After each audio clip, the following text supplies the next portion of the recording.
Y antes de iniciar nuestra segunda ronda, yo quisiera comentar que desde mi particular perspectiva, en efecto, estamos asistiendo a, una, a un encuentro paradigmático del ejercicio de los derechos humanos en el ciberespacio. La realidad que hoy enfrentamos es una realidad de miedo. Quienes llegamos por cuestiones esenciales salir a la calle, queremos casi de inmediato regresar porque tenemos zozobra de un probable contagio, de no saber la movilidad de las personas. Y en esto el derecho, y particularmente el derecho de los derechos humanos, tiene un papel trascendental, puesto que no se ve en el corto tiempo que regresemos al mundo que teníamos de movilidad, de la capacidad de libertad de tránsito, la capacidad para podernos reunir, acudir a las escuelas, poder acudir con confianza. Y en esto el paradigma que se presenta a los derechos humanos, sin lugar a duda, como la forma más acabada del ejercicio del hombre y para el hombre, requiere de un replanteamiento. Y para seguir con nuestra segunda ronda y darles el uso de la palabra conforme al mismo orden de sus intervenciones, quisiera yo comentar a todos los participantes y a los asistentes que ya hemos distribuido sus preguntas entre nuestros ponentes y quienes se han comprometido en el lapso de los 3 minutos que tenemos a también tratar de concluir y de dar respuesta a sus interrogantes. Iniciamos con el doctor Felipe Carlos Betancourt. Adelante, doctor, por favor. Le agradezco mucho, doctor Irán, por la presentación. Muy bien, pues voy a ser breve para dar oportunidad a todos los colegas de presentar sus respectivas conclusiones. En mi caso, yo sí resalto que el derecho de reunión pues deriva de nuestra propia naturaleza humana. Nosotros, y esto quizás puede parecer una obviedad, pero nosotros somos seres materiales y seres racionales, espirituales. Y por nuestra condición material, pues necesitamos de la reunión física, de la reunión personal, para poder interactuar mejor como seres humanos, para ponernos de acuerdo, para comunicarnos mejor entre nosotros. Desgraciadamente, por la pandemia que estamos sufriendo, este derecho se ha limitado, se ha restringido precisamente con el propósito de proteger otro derecho humano que es más fundamental, como es el derecho a la vida, el derecho a la salud. Pero desgraciadamente en esa limitación, en esa restricción, pues nuestra interacción entre nosotros ha sufrido de una agilidad que antes tenía por precisamente la oportunidad del ser humano de reunirse personalmente y materialmente para conseguir todo tipo de objetivos, no solamente políticos. Yo en mi primera intervención hablé sobre la conformación de la opinión pública, de la esfera pública de la que hablaba Jürgen Habermas, ¿no? Como una parte esencial para la construcción de una democracia. Pero no solamente el derecho de reunión se restringe a esa parte política fundamental del Estado constitucional, sino también para la consecución de otros objetivos lícitos que el ser humano, a través del derecho a la reunión, puede conseguir. Varios colegas mencionaron, entre ellos el doctor Ricardo Zuluaga, qué tan importante ha sido el derecho de reunión también para otro derecho fundamental, que es el derecho de religión, ¿no? Que tienen las personas de culto religioso, que pues ya debido a la pandemia no lo pueden hacer en forma presencial, sino solamente en forma virtual. Y de alguna forma pues sigue el culto desde la virtualidad del Internet. La gente sigue practicando su religión, pero no solamente la religión, también la doctora Lulú nos mencionaba del derecho al trabajo. que pues necesita también, para poder conseguir objetivos comunes, necesitamos también la reunión en cuanto al trabajo. Entonces, bueno, uh, como mencioné en un principio, la ventaja de nuestra época es la tecnología, pero como bien mencionaba el doctor Uribe en esta última intervención, pues también tiene sus peligros, ¿no? El peligro del Big Brother, de los megadatos, de pues que también al final pues habrá pocas personas que podrán controlar nuestra participación virtual. Entonces, bueno, todo esto entraña un cierto riesgo. Sin embargo, creo que en el contexto actual que estamos viviendo, creo que sí es muy oportuno utilizar los medios virtuales, que estos medios virtuales nos han permitido que pues nuestra interacción, aunque no sea personal, sí permita la consecución de fines lícitos, tanto en el ámbito político como en otros ámbitos lícitos. Y por último, pues sí quiero comentar que desgraciadamente, pues hay que tener en cuenta que en cuanto a la participación política de las personas, en cuanto a su derecho de reunión, que pues cada grupo tiene sus propias estrategias para perseguir sus agendas políticas y quizás a ciertos grupos les funciona mucho ser violentos y después victimizarse para generar un cierto escándalo en la opinión pública y generar mayores seguidores. Entonces, bueno, hay que tener cuidado, ahí eso siempre ha sido un reto del Estado constitucional, cómo tratar a ese tipo de reuniones, que uno no está en contra de que protesten, pero como bien lo dice nuestra Constitución y nuestra, eh, la doctora Alejandra lo menciona, pues mientras sea pacífica y no viole derechos de terceros, esta manifestación debe ser protegida por el Estado constitucional. Pero ¿qué pasa cuando hay daños a terceros, cuando se rompen, cuando se dañan propiedades? Entonces es ahí cuando se forza al Estado constitucional a actuar y bueno, yo aquí sí quiero también invitar a todos que hay que reflexionar que también hay ciertos grupos políticos que tienen ciertas agendas y ciertas estrategias para generar mayores seguidores y una de esas estrategias es la victimización, ¿no?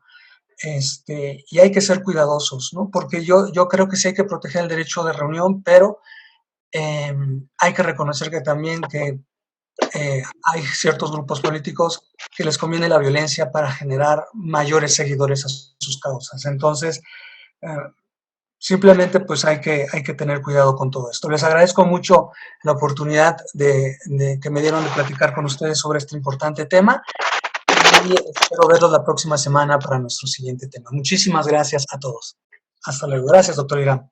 Al contrario, doctor, le dejamos en privado también una pregunta que le hacen llegar.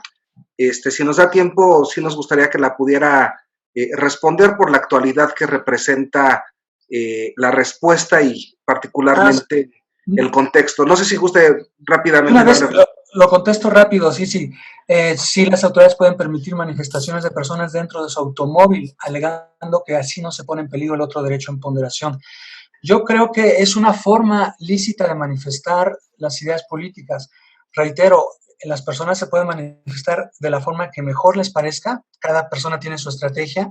Esta es una estrategia diferente a la estrategia quizás violenta de otros manifestantes, pero siempre y cuando no afecten derechos de terceros, creo que es lícita y sobre todo si tiene esa manifestación también fines lícitos, manifestar su opinión pública sobre ciertos asuntos sociales, ciertos asuntos económicos, públicos, creo que es lícito realizarlo, pero bueno, reitero, el marco constitucional es muy claro, mientras sea en forma pacífica y no se violen derechos de terceros, la manifestación puede permitirse. Entonces, sería mi respuesta un poco rápida, express, pero creo que estaría en ese sentido. Creo que la manifestación dentro de un automóvil fue lícita, desde mi perspectiva, no violó derechos de terceros, no a propiedades, dañó la integridad de alguna persona y bueno, y la causa fue pues manifestar una opinión sobre una cuestión pública y creo que eso es nuestro derecho constitucional lo protege plenamente, ¿no? Manifestar nuestra opinión sobre cuestiones públicas. Sería mi respuesta. Muchísimas gracias, doctor Irán. Al contrario, estimado doctor, gracias a usted por la respuesta. Doctor Joaquín Ordóñez, adelante, por favor. Claro que sí, doctor. Muchas gracias. Si consideramos que el derecho de reunión como derecho fundamental adquirió este carácter de fundamental derivado de situaciones o circunstancias de carácter histórico en las que las autoridades, históricamente hablando, las autoridades limitaban este derecho y abusaban en la limitación de este derecho con la finalidad de obtener otros recursos gubernamentales o otras circunstancias gubernamentales.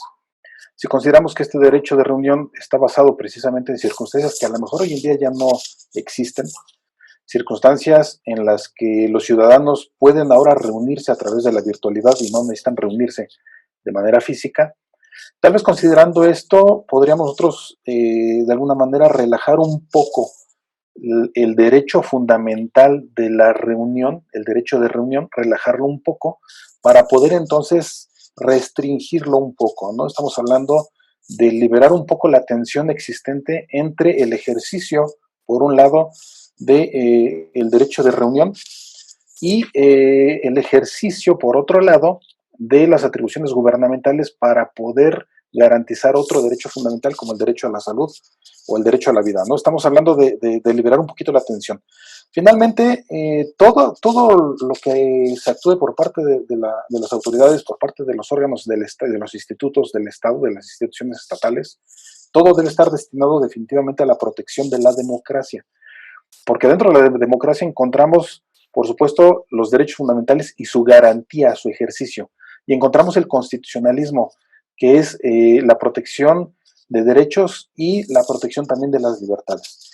Lo óptimo, desde luego, es que se ejerciten entonces los dos derechos fundamentales, pero lo óptimo, lo realmente óptimo sería que el ejercicio de estos dos derechos fundamentales fuera con efectos exitosos, que no fuera con efectos restrictivos o lesivos hacia otros derechos. Que el derecho de reunión se ejercite sin que su efecto conlleve una lesión a otro derecho fundamental como el derecho a la salud o el derecho a la vida. Y por mi parte es cuanto. Muchísimas gracias, estimado doctor Ordóñez, por su reflexión final. Doctora Alejandra, por favor, adelante. Ok, voy a simplemente a concluir con algo, hacer mención de algunos de los argumentos y la controversia que tuvo que dirimir el Tribunal Constitucional Federal Alemán, no solo en cuanto al contenido del derecho de reunión, que lo analizó desde la esfera pública, que lo conocemos como el derecho a manifestarnos, pero es desde la esfera pública y también lo tenemos desde la esfera privada. Pero en este aspecto, desde la esfera privada, el tribunal también se atrevió a analizar, ¿no?, de manera muy puntual, el procedimiento bajo el cual se había negado de manera absoluta el derecho a la reunión pública. Y era precisamente a través de un reglamento emitido por el Land de Baden. Y en este tenor, el tribunal se atreve a determinar y a preguntarse si un reglamento tenía la fuerza para poder limitar, incluso aquí prácticamente restringir, pues de manera absoluta el derecho de reunión. Entonces yo plantearía la misma pregunta bajo el cuadro constitucional mexicano, si un acuerdo de un Consejo de Salubridad pudiera ser constitucionalmente válido para poder en su momento restringir este derecho de reunión, no solo en la esfera pública, sino también en la esfera privada. Y creo que en este tenor, pues tenemos ya una pregunta y espero que en algún momento se pueda plantear ante la Suprema Corte de Justicia o que se pueda también tener criterios de los tribunales mexicanos. Y la otra es precisamente si bajo la pandemia era justificado el poder prohibir de manera absoluta el ejercicio de este derecho. Y a la conclusión que llega netamente el Tribunal Constitucional Federal Alemán es precisamente el buscar la protección de los derechos fundamentales, incluido por todo pues lo que hay detrás para un Estado democrático, el permitir que los habitantes de ese Estado puedan reivindicar derechos, puedan reunirse para poder incluso poder disentir sobre las decisiones que el Estado esté tomando o que quien ejerce un cargo público, ¿no? En este tenor es interesante porque el Tribunal Constitucional Federal Alemán termina diciendo que hay que buscar criterios que hagan posible el ejercicio efectivo de los derechos fundamentales, incluso en tiempos de pandemia. Y esto me parece muy interesante porque creo que es muy fácil decir, o querer justificar que ante este panorama haya un retroceso en materia de derechos fundamentales. Y a mí me parece que este es la gran crisis que estamos viviendo, que pareciera que ante una pandemia retrocedamos en el ejercicio efectivo de estos derechos y no busquemos nuevas maneras de hacerlo efectivo. Creo que, y en algún momento ya lo mencioné, von Jering dice que el derecho es lucha, y tendríamos que estar examinando nuevas formas para poder hacer exigibles estos derechos y poder seguir fortaleciendo el Estado democrático. Entonces, creo que a mí eso es con lo que me quedo, tanto en el ejercicio público y también en el ejercicio privado del derecho de reunión. No tenemos que dar pasos hacia atrás, sino tenemos que buscar los mecanismos constitucionales y nuevas formas de poder hacer exigibles estos derechos. Muchísimas gracias, estimada doctora, por su reflexión final y responder la pregunta que le formularon nuestros asistentes a través del chat. Cedemos el uso de la palabra para su reflexión final a la doctora Karen Yareli García. Adelante, doctora. Muchas gracias, doctor. Y bueno, en este sentido, felicitar a todos los compañeros por las magníficas participaciones que hemos tenido esta mañana y agradecerlas. Y directamente voy a la pregunta que formula la colega Giovanna Delgado Casas sobre la reunión en línea de padres de niños que padecen cáncer y que esta reunión para exigir medicamentos para sus niños fue interrumpida por desconocidos que pretendían silenciar sus voces. Nos pregunta qué derechos se violentaron. Pues yo creo que aquí hay una serie de derechos que debido a la interdependencia se vieron afectados. De manera muy concreta el derecho de reunión, porque como ya dije, el derecho de reunión debe de observarse tanto offline, fuera de línea, como en línea. Entonces, no solo este derecho de reunión, sino la libertad de expresión, desde luego que implica la manifestación de las ideas y pensamientos. Se coartó también, según desde mi perspectiva, el derecho de acceso al Internet, porque no quiere decir únicamente que este derecho se garantiza por poder acceder y tener esta accesibilidad, sino también se afecta con cualquier tipo de censura o limitante. Desde luego que probablemente también pudiera llegar a afectarse la libertad de asociación si vislumbramos que los padres de familia probablemente pudieran optar por organizarse en forma permanente. Entonces yo lo dejo ahí a manera de respuesta a una serie de derechos que se ven afectados y espero responder a la pregunta que nos formuló la colega. Y con esto paso a las consideraciones finales. Como ya decía, el derecho de reunión debe garantizarse tanto fuera de línea como en línea. Ahora mismo, cuando las asambleas presenciales están restringidas, es necesario que se garantice el acceso al uso de Internet. Por eso propongo que el Estado debe adentrarse y concentrarse a cumplir con lo siguiente: tomar medidas para garantizar el acceso a Internet a la mayor parte de la población y que éste sea asequible. También debe de abstenerse del cierre de Internet y abstenerse de cualquier tipo de censura en línea. Y en el contexto laboral, yo creo que el Estado debe asegurarse que los trabajadores y los empleadores puedan coaligarse y reunirse de manera temporal. En su caso, puedan completar el registro en línea de sus organizaciones y no solamente debe de analizarse este derecho bajo el estricto molde del derecho de sindicación, porque ya se ha resuelto incluso por la Corte Interamericana de Derechos Humanos en la sentencia de Lagos del Campo versus Perú, que este derecho a la libre asociación y este derecho de reunión no se debe de analizar solamente bajo este estricto modelo de sindicato, sino también bajo el amparo de distintas organizaciones, sea cual fuere, incluso la temporalidad y los fines, desde luego, dentro de un marco de legalidad. Y en este mismo orden concluyo que la crisis, hoy en día la crisis de la emergencia sanitaria subraya la necesidad de protecciones especiales para todas las personas, pero de manera muy particular, protecciones en el lugar de trabajo, pero también fuera del lugar de trabajo, ante esta eminente virtualidad que alcanza tantos ámbitos de la vida. Yo considero que debe de garantizarse tanto para trabajadores como empleadores el que puedan acceder efectivamente a sus derechos y desde luego al derecho de reunión en este aspecto eminentemente laboral. Muchas gracias.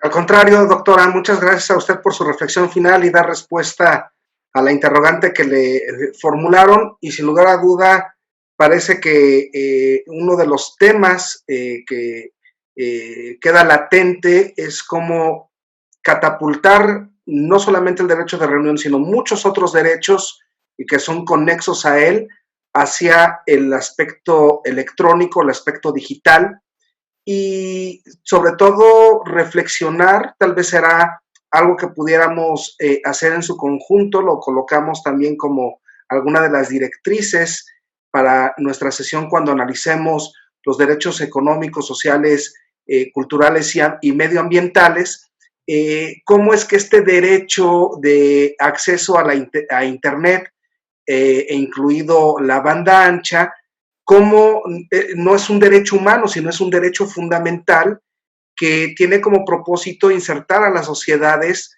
modernas, a las sociedades democráticas, en un contexto de la sociedad de la información y del conocimiento, pero que no es un derecho fundamental absoluto en virtud de que está sujeto, de acuerdo al texto constitucional en México, el 16, está sujeto a las competencias del Estado en materia de regulación del espectro radioeléctrico y las telecomunicaciones, mas no así para que se tenga un derecho de accesibilidad o de gratuidad en el acceso a este derecho. Y esa es una parte importante que en el contexto de estos derechos humanos emergentes tiene que estarse analizando. Pero lo dejamos solamente como una reflexión para poderlo retomar en nuestra sesión correspondiente a los DESCA. Cedemos el uso de la palabra al doctor Emmanuel Cartier. Adelante, doctor. Gracias, señor presidente. Bueno, contestaré a ambas preguntas. Había dos preguntas. La primera era la de las dos esferas de expresión de la libertad de reunión y la otra era la de la cuestión de hacer sociedad en el contexto de la crisis sanitaria a propósito de la dimensión trascendental del vínculo entre los individuos en el contexto de la crisis sanitaria. Bueno, en primer lugar, las dos esferas de expresión de la libertad de reunión, el régimen de libertad de reunión difiere según, como lo dije, según se ejerza en un lugar cerrado o en el espacio público. En el espacio público, la libertad de reunión adopta generalmente la forma de la libertad de manifestación. La que fui al centro de la sentencia del Consejo del Estado del 13 de junio, por ejemplo. Y esta libertad de manifestación está sujeta a un régimen más restrictivo y sujeto a declaración previa, por ejemplo, que la libertad de reunión en la esfera cerrada. Recientemente, por ejemplo, la ley del 10 de abril de 2019, adoptada en plena crisis de los chalecos amarillos, restringió aún más esta libertad con el respaldo del Consejo Constitucional en su sentencia previa del 4 de abril de 2019. Y, por ejemplo, autoriza a la policía a comprobar los efectos personales de los transeúntes y los vehículos en los lugares de manifestación y sus alrededores. Y además, esta ley, sobre la base de esta ley, es un delito ocultar deliberadamente todo o parte del rostro sin motivo legítimo en una manifestación. Entonces, esta libertad en el espacio público es más restrictiva que en el espacio privado, en el que la reunión tiene lugar en un área cerrada, en una era cerrada. Pero hay una distinción, hay una diferencia entre dos tipos de reunión en este tipo de área cerrada. Según que el acceso a este espacio está abierto o no abierto al público.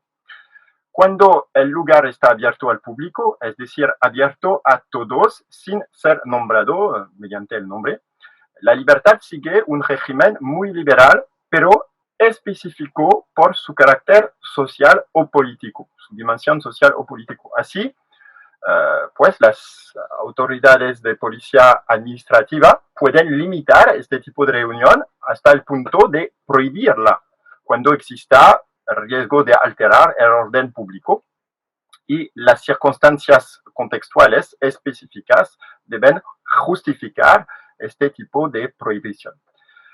El concepto de orden público en Francia incluye, según la jurisprudencia del Consejo del Estado, la protección de la dignidad de la persona humana, y así el Consejo del Estado validó en una sentencia de 95 la prohibición de un espectáculo de lanzamiento de enanos organizado en una discoteca, que es un lugar cerrado, abierto al público. Asimismo, validó en una sentencia de 2014 la prohibición por parte de un alcalde francés de un espectáculo de un humorista que se llama Dieudonné, abiertamente antisemita. En el contexto de la lucha contra el COVID, las autoridades locales pueden, sobre la base de las circunstancias locales particulares, agravar las medidas restrictivas a nivel nacional. Cuando el lugar no está abierto al público, al sentido de lo que he explicado, es una cuestión de libertad personal y privacidad, más precisamente. La segunda pregunta era la que trataba de la cuestión de hacer sociedad en el contexto de la crisis sanitaria. En mi sentido, significa en este contexto superar a la sociedad para estar en la esfera trascendental de la humanidad. El vínculo social de la sociedad democrática implica, en este contexto de lucha contra el COVID, romper o dilatar, para mí, este vínculo en el tiempo para comprender mejor el significado y el valor de los principios que nos unen, en particular el principio de la dignidad de la persona humana, que está vinculado a la vida misma de los otros seres humanos, de cada ser humano. Un vínculo que, como el virus y la pandemia, trasciende nuestras fronteras y, por lo tanto, cada sociedad democrática, para expresarse en el espacio sin fronteras, trascendental de la humanidad y sus valores. Y estos valores son los mismos que los valores humanistas que permitieron el surgimiento de la democracia al final del siglo XVIII en Francia o en América. Los mismos valores que están en juego hoy en día en los Estados Unidos y hoy en todo el mundo a través del movimiento Black Lives Matter. Bueno, esta idea también tiene un lado oscuro, por supuesto, un lado oscuro, el lado oscuro de este fenómeno. Por supuesto, la crisis del COVID traduce un doble movimiento contrario, que es también un desafío para toda sociedad y para la humanidad. Es decir, que hay esta parte clara, la construcción de un vínculo más profundo, trascendental entre cada ser humano. Y hay, en segundo lugar, puede traducir también la dislocación del vínculo social y de la sociedad a través de las desigualdades indicativos de fracturas sociales. Y estas fracturas sociales revelan la capacidad de cada Estado o no de promover una sociedad justa, es decir, una sociedad humana. La más evidente de estas fracturas sociales hoy día en ciertos países como los Estados Unidos es la de la discriminación racial, que se superpone esencialmente a las otras desigualdades, en los ingresos, la protección de la salud y la educación, etcétera, el acceso a Internet, etcétera. Estas sociedades, debido a por falta de un sistema de protección social que corrija estas desigualdades. El riesgo, al final, es el fracaso de estos estados, como señala unos intelectuales hoy día en muchos periódicos, como por ejemplo un ensayista neoliberal que se llama Guy Sorman, que publicó hoy día una opinión en el periódico El Mundo, el periódico francés El Mundo. Entonces hay un desafío también a través de eso. Bueno, muchas gracias. Al contrario, estimado doctor, muchas gracias a usted por sus reflexiones finales. Cedemos el uso de la palabra a la doctora Marina del Pilar Olmeda. Adelante, doctora. Sí, señor. Bien.